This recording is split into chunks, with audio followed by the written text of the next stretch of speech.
Good morning, DJ Tekla, Manong Ted. Good morning. Attorney, nasa rally na daw po kayo. Nasaan kayo exactly at sino pong mga union groups ang kasama niyo po?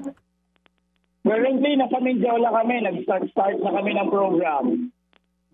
Sino po mga kasama ninyo dyan ngayon, attorney?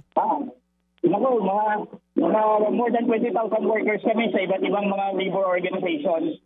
Ano? Ito ay under sa National Wage Coalition. Kasama ang PUCP, BMP, KMU at saka nagkaisa Labor Coalition. Oo. Ito nga po, attorney, since nandyan na rin naman po kayo ngayon, pag-usapan na po natin itong maraming wage hike petitions ang nakahain po ngayon dyan sa DOLE. 16 daw po yung nandoon sa kanilang opisina. May panawagan na gawin ng 1,200 dito pong daily minimum wage dito po sa NCR. Ito po ba, attorney, sa tingin ninyo ay mapagbibigyan? Ang sabi nila sa Hulyo daw po sila magdedesisyon. Whether ano ang aksyon ng gobyerno kung pagbibigyan nila, ang indication is, mas kapag regional wage board, mas makakaasa tayo na yung pinagbibigyan nila ay yung interest ng kapital, no? Ng ECOP, ng mga business groups. Pero pag makatarungan lamang, makatarungan ng 1,200, sa aming hanay, sa BNP, amin ay 1,500. Kasi ang competition ay parehas. Pinapantay namin ang minimum wage sa tinatawag nating cost of living. At ang range ng cost of living is from 1,200 na computation ng ibon to 1,600 na siyang inamin ni Secretary Pernia na 42,000 pesos ang month ang kailangan para mabuhay ang manggagawa.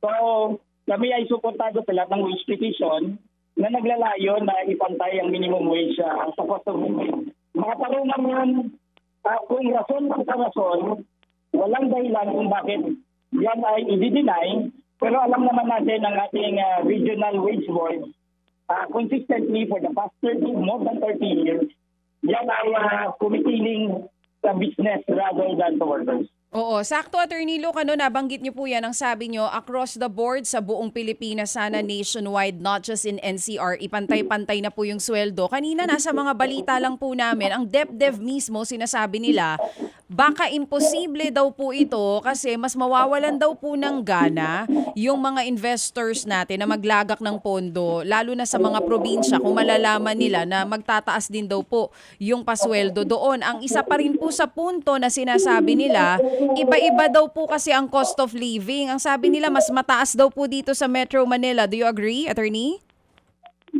Hindi totoo yan. Figures of the government will show na halos uniform ang cost of living averaging 1,200. That's for the figures of the government. Ang pinakamataas pang cost of living ay nasa BARM. Tapos yun ang pinakamababang sweldo. So, hindi totoo yan. Attorney, yes po. Okay, DJ, pasensya na. Tatawagin ako on stage. Sige. Pasensya na talaga. Sige. Wala pong problema, attorney. No problem. Sige po, ihayag nyo ang damdamin ng mga uring manggagawa sa entablado. Mga kapatid, para sa iba pang mga balita at impormasyon, sundan niyo po kami sa X, Instagram, Facebook at syempre sa TikTok, True Network PH. Mag-subscribe din po kayo sa aming YouTube channel, True Network. May website din po tayo, truenetwork.ph. At pwede nyo rin po kaming mapanood sa Channel 19 ng aming True FM TV. Lagi pa rin makinig sa radyo dito po sa 105.9 True FM dahil dito, laging true sa'yo, kapatid. Dito tayo sa totoo, tunay at tapat.